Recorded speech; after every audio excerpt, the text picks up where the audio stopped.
watercolors, or at least I am. If you're new here, hi, welcome. My name is Irit. I'm a watercolor and mixed media artist, and on this channel I share all of my watercolor adventures and random thoughts about the creative process. If you enjoyed this video, please give it a like, leave me a comment, and of course subscribe. I would love to have you here.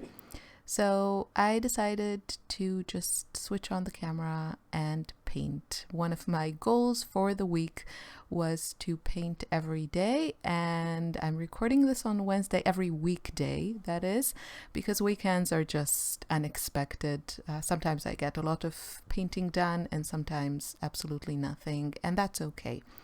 But since this is my job, I would like to dedicate every single day time for painting. And I'm recording this on Wednesday, and today I still haven't painted, but I did the previous 2 days, and this was one of those days' sessions. Now I did switch up the camera angle a little bit, just to change things up, but probably I will still mostly film from, like a bird's eye view, because I just think that even though I think this is like aesthetically pleasing and maybe, it's kind of almost closer to if we were together in a room and you were sitting next to me or watching what I was doing, then it would kind of be similar to this. But definitely from a bird's eye view, you can see kind of better what's going on the paper and, which paints I'm using, how the palette is looking. So I understand that. I think for learning purposes, it's definitely better. But today I thought it would be fun to do this like this. So I hope you will also enjoy it. And I started with my little logbook. I talk about this little book from Caran all the time. The paper is bad, but I think it's really perfect in size, and the fact that it has a ton of pages, and actually the fact that the paper is kind of bad, it doesn't make you precious with this, like, at all. It's a great place to keep references for your color stories, color mixes, and that's how I use it. And it's been very, very helpful, very inspiring, and yeah, just a success in my book, in my logbook. So what I'm doing today is I'm just creating a quick little mood board for myself. I don't want to spend a lot of time prepping. I don't like prep work. I just want to sit down and paint. However, sometimes if you do the prep work, then the whole process of painting is faster, sometimes more enjoyable many times. And for me, most of my prep work is to find colors that make me happy that day. And that is an ever-changing thing. So that's what I'm doing here, not being too fussy about it, just trying a bunch of stuff, seeing how I like it. It's more about my feelings and less about any kind of rules of, color theory or what works together or all those things.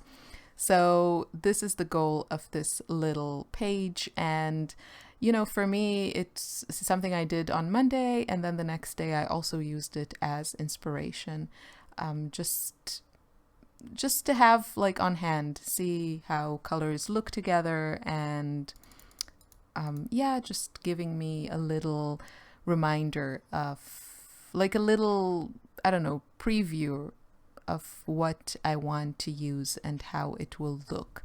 It also helped me eliminate a couple of pinks that I wasn't feeling that day. So it was a bright rose kind of day, and probably it'll be a bright rose kind of week. And if you don't know what I'm talking about my favorite of all times pink, which is Bright Rose by Holbein. So it's in my palette forever and ever, and it has one of the bigger wells in my palette. So I'm starting with a little sketch. I still have Greece on my mind. I went to Greece this summer, and yes, I think there's a lot out there about painting, you know, landscape or places or whatever, and a lot of talk about composition and reference photos and all those things, or painting, you know, on scene, which of course we would all love to do, but you know, not all of us can do that. Not all of us can travel, and those of us that can, sometimes you travel with family. It's not exactly the necessarily the right, I don't know, place or opportunity to actually paint. My current go-to technique is painting from my imagination, from what I remember, and just using colors that make me happy. And if you watched my video from last Friday, then you may remember that I was sketching in my sketchbook, and you might recognize some of the elements that I was sketching there and made me really happy. You might recognize them in this painting. So I just wanted to show you how, you know, it's just like, it's a process, and you just have to do what feels right, what makes you happy, and not necessarily follow any kind of rules or any kind of process that someone else teaches, is what I'm saying. That's what I'm trying to do, and it's been working really well for me and making me very happy. So before I talk more about sketching, let's talk just very briefly about my supplies. The paper I'm using is from Handmade, and it's cellulose paper, but it's very, very thick. It's very white, and it shows color and granulation really beautifully, and that's why I like to use it. It did buckle a little bit, but once it's dry, it's fine. And these blocks are very affordable. I'll probably go soon to the art shop and just grab a few more, because, you know, the thing with a block is it's, you know, it's nicest to use when the paper is just attached to the block. And if you don't finish your painting in one sitting, and, you know, you take it, you detach it from the block, then sometimes it's just not as nice to finish it when it's not attached to the block. Hopefully that makes sense. But if you find something affordable like these ones, I think it was like 12 euros, I want to say, for a block, and you can see it's like a pretty big size with, I don't know how many papers come in this, I guess 10, 15, something like this. So I can just buy a bunch of them and work on several blocks simultaneously. And so I don't have to rip out the paper every time I'm done and I want to start something new, or I'm done for now and want to start something new. So if you find yourself in that position, I highly recommend just invest in several blocks. You know, maybe you end up using more paper or painting more because the process is more kind of streamlined and you have a good flow, but I think that's worth it. So anything that kind of stops you or blocks you or keeps you from painting as much as you would like, you should try and eliminate it from your process or routine or whatever. Okay, so that's the paper. The brush is my favorite. It's a handmade brush by Tracy Lebenzon. If you use my name, you can get a 10% discount and grab your own. I love these. This one is one of my favorites, but you'll see me in a future video using also the bigger one. When I paint bigger, I call her the Big Mama. I have another brush which is bigger, and yeah, they work so well for me, and they're just a joy to use. As for the palette, I know it's a little bit kind of in the background. I'm using, of course, my Perfect red palette. I did take out the metal insert that the palette comes with. I took it out when I was traveling to Greece because we flew there and I had to keep the weight down, and I figured I could manage with a more limited palette. Unfortunately, I didn't really have time to paint there, but I took the insert out because it is metal, and of course when it's full it weighs, it's a substantial weight. The advantage is that you can have a lot of paints in this palette. But for now, I don't have the insert in, and I'm like, I love how the palette is working. Currently, I don't feel the need to have more paints in my palette.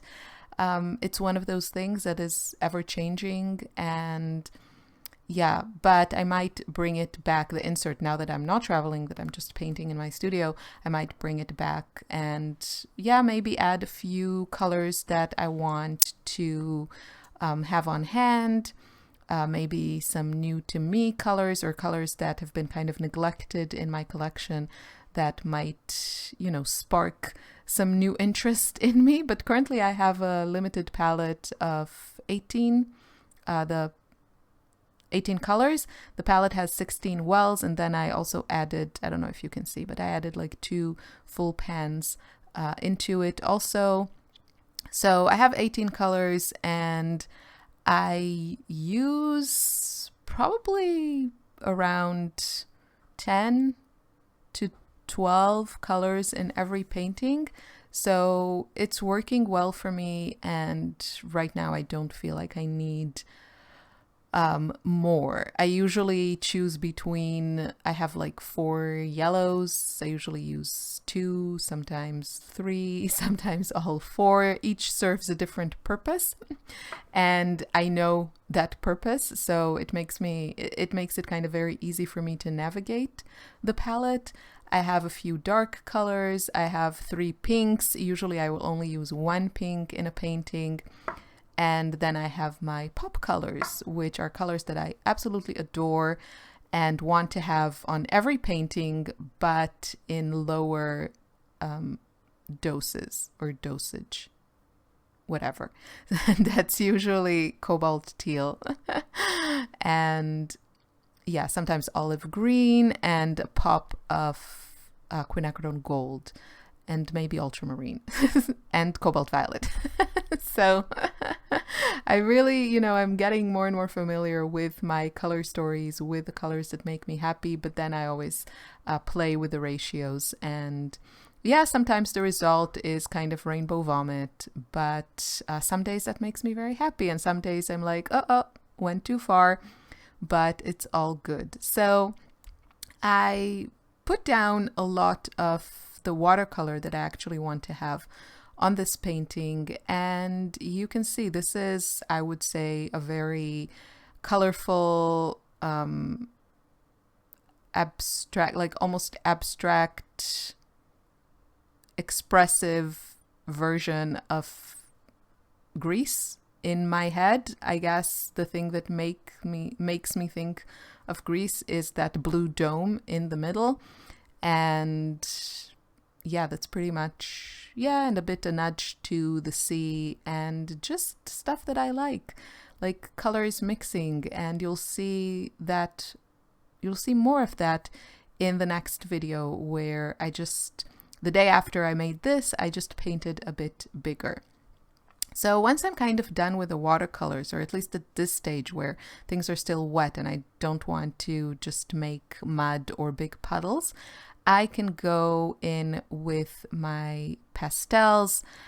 I love using these. These are the Neocolor, mostly 1 from Caran. They have Neocolor 1 and Neocolor 2. 1 is water resistant, 2 is water soluble.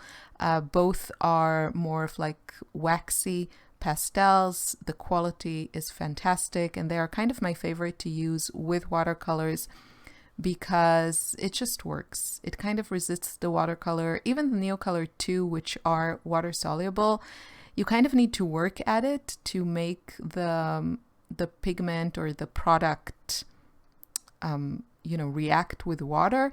If you just sketch with it and without without bugging it with water, it doesn't really move. So I have a few colors. The Neocolor 2 color range is much, much better than the Neocolor 1. I don't know why. I guess it's a more popular product.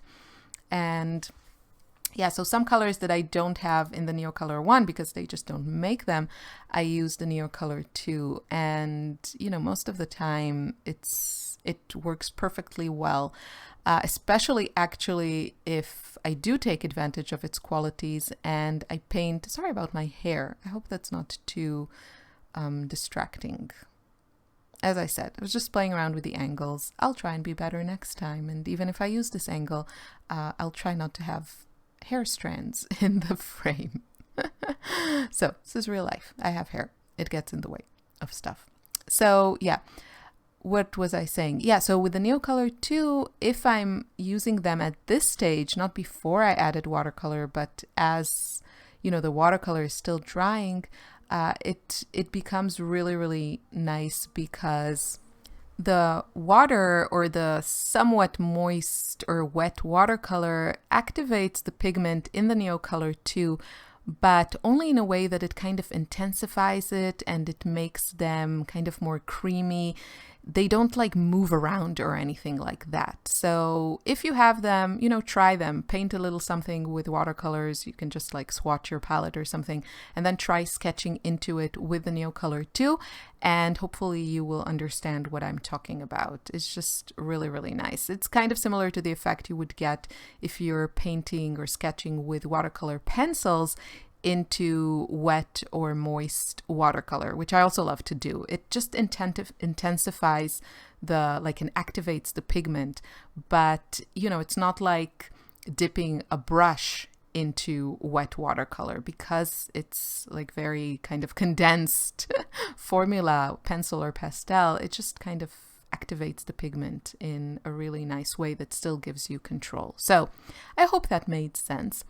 But yeah, we are coming to just a few more minutes of painting. This is real time. I didn't speed it up or anything. And I just want to show you, this happens fast. For me, one of the things I like about watercolor painting is that airiness, the lightness, it just feels light. I don't want things to feel overworked. That's many times like an issue, to reach that line and not cross it. It's like, oops, overworked. And you can't really fix things with watercolors the way that you can with acrylics or oils. So it's always a challenge, and you know, people that paint in a loose style, I think we talk a lot about it. For me, I've come up with all kinds of techniques and strategies how to avoid it. And you know, sometimes they work, sometimes they don't. I don't like walking away because I don't know when I will be able to paint. When I have time to paint, I want to use it. And so I try to maybe switch things around and stop putting more watercolors because, you know, that might lead me to overworking. So instead I will grab a pastel or a pencil and just work with a different medium. And yeah, and then I might try a smaller sized brush just for adding details and intensifying some of the colors, which is what I'm doing here. After playing around with the pastels, I switched to a smaller brush. This one is also by Tracy Lebenzon. And yeah, I'm just adding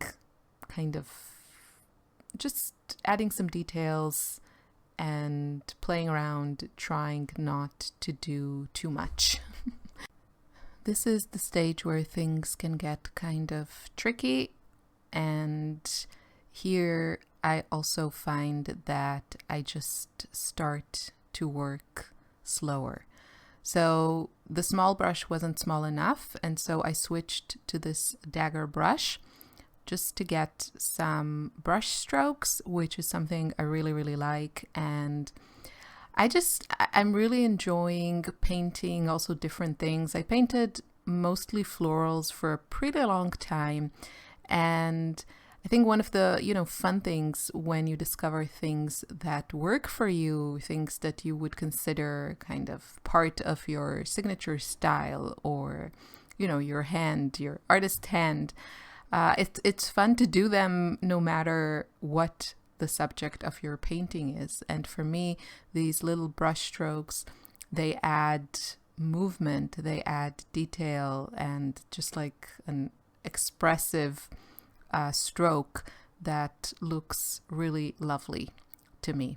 And I'm using this brush. It is from a set that I got at an Italian website, and I'll try to remember to link it below. But I have another brush that is almost identical and is much easier to find, so I'll hopefully remember to link you to it. It's just like a dagger brush, and it's very fun to work with, and you can see the tip is extremely fine. It's just like a few hairs. So if you load it with the right amount of pigment so that it's not like dripping wet, you can get really, really fine details. But then you can also use the side and make, again, these like really beautiful brush strokes that I think still you can see those in the final painting. Another thing I like to do is you want to let things dry. You can see the paper buckled a little bit. So if you're going to do this step, wait for the paper to dry and then take a picture of your painting. And many times on camera, or when you put it on your computer screen and you crop all the noise around it, many times the problems in the painting or kind of areas that don't work really are much easier to identify, let's say. And sometimes I decide to go back. Usually what I end up adding are a few things. It'll either be more detail, darker values, pops of color, mostly to kind of bring the eye to the area that is kind of the focal point of the painting. With these more abstract, crazy paintings, it's kind of what you decide you want the focal point to be. With portraits, many times it'll be the face or the eyes or something like that. But here it's just kind of deciding where that area of the painting is and then adding things there while keeping the rest less detailed, less with contrast, etc. So that is it, and this is my finished painting. This is also something I like to do. I take a good picture of my painting and then I make this mock-up, which helps me also to see, how the painting is looking, but also kind of imagining it as a finished work of art. And I really love what is happening here. This makes me so happy. I feel like this is my color story, my hand, and I continued the next day to explore this theme, let's say, this subject. And yeah, I just had the best time painting. I hope you are also enjoying your creative time, and I'll see you soon in another video. Take care, have a great weekend, and see you soon. Bye bye.